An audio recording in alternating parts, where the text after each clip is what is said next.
मस्जिद में आप अजान नहीं पढ़ सकते, खारजल मस्जिद जगह पे अजान पढ़नी। सरकार ने अलहदा चबूतरा बनाया जहाँ खड़े होकर बिलाल बख्शी अजान। अर्ज़ किया हजूर यहाँ कहाँ पढ़ूँ? अब जो देखो मेरे आका करीम को अल्लाह ने इख्तियार दिया है और प्यार भी दिया है।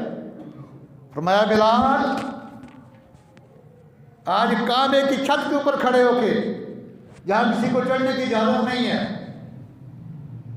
बिलाल शरीर उधर किसी को इजाज़त नहीं है, वो काबे की छत के ऊपर कदम रखे।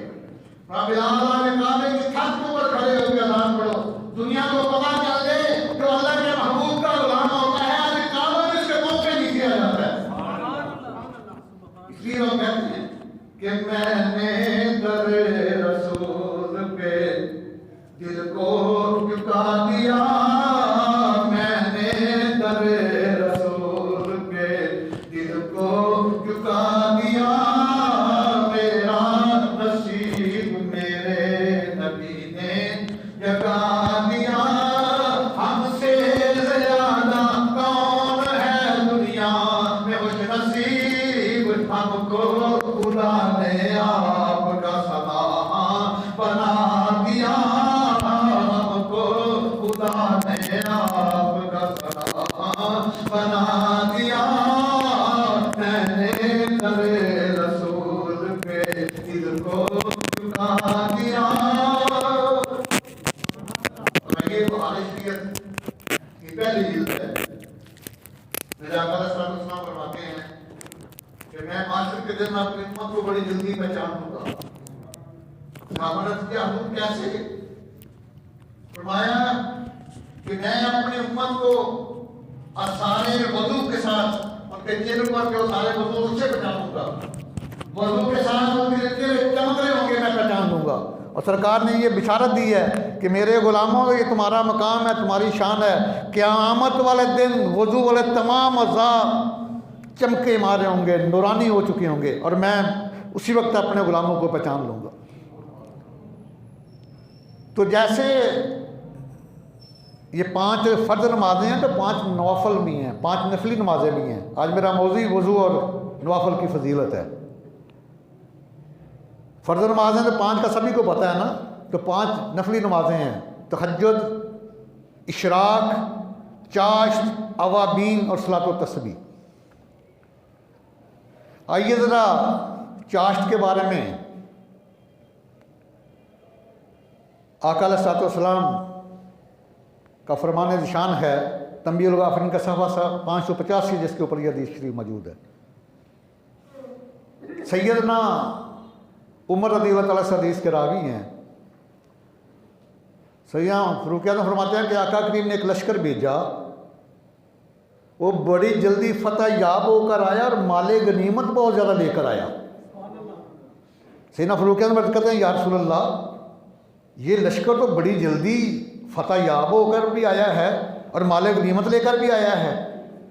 सरकार ने फरमाया कि उमर, मैं तुम उन लोगों के बारे ना बताऊं जो इस लश्कर से भी जल्दी आ जाते हैं और इससे ज़्यादा माले गनीमत लेकर आते हैं। अर्ज़ किया हजूर बताएं।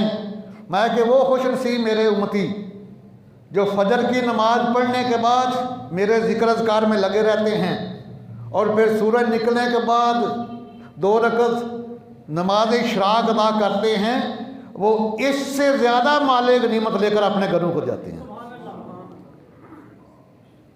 दूसरी हदीस ये तंबीहुल गाफिलीन सफ़ा 586 अगले सफ़े के ऊपर है। इसके रावी सैयदना अब्दुल्लाह इब्न उमर है, सैयदना फ़ारूक आज़म के बेटे हैं। आप फरमाते हैं कि मैंने अपने अब्बा जान से पूछा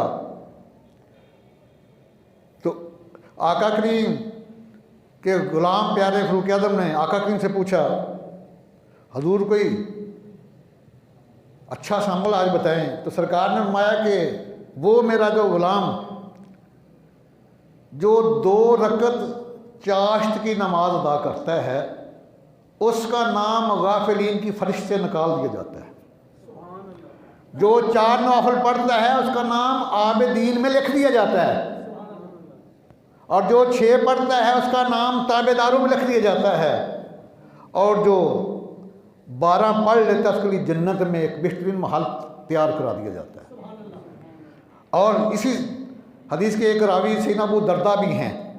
सैयदना अबू दरदा फरमाते हैं, और सैयदना अबू ज़र गफ़ारी वो भी बड़े जय्यद साहबी हैं, वो भी बात फरमाते हैं कि आका करीम ने फरमाया कि क़यामत वाले दिन एक जन्नत का दरवाज़ा जिसका नाम होगा बाब दुहा, और मुनादी वाला मुनादी करेगा कि कौन है आका करीम की उम्मती जो चाश्त की नमाज पढ़ते थे।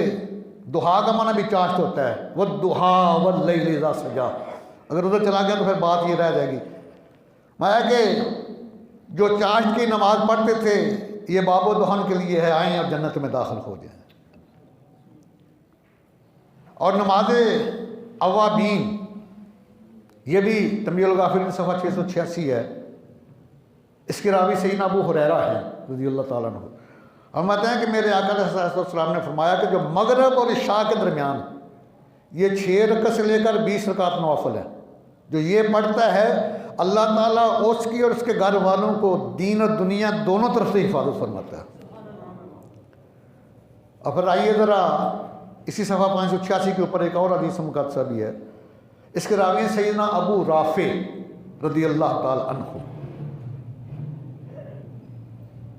आप फरमाते हैं कि नबी अलैहिस्सलाम ने अपने चचा हज़रत अब्बास अलैहिस्सलाम ने फरमाया, चचा जान, मैं तुम्हारे साथ कोई खैर खाई ना करूं, मैं कोई नफ़े वाला मामला ना करूं तुम्हारे साथ। अर्ज़ किया हुज़ूर मेरे माँ बाप कुर्बान हो जाएं, ज़रूर फरमाएं।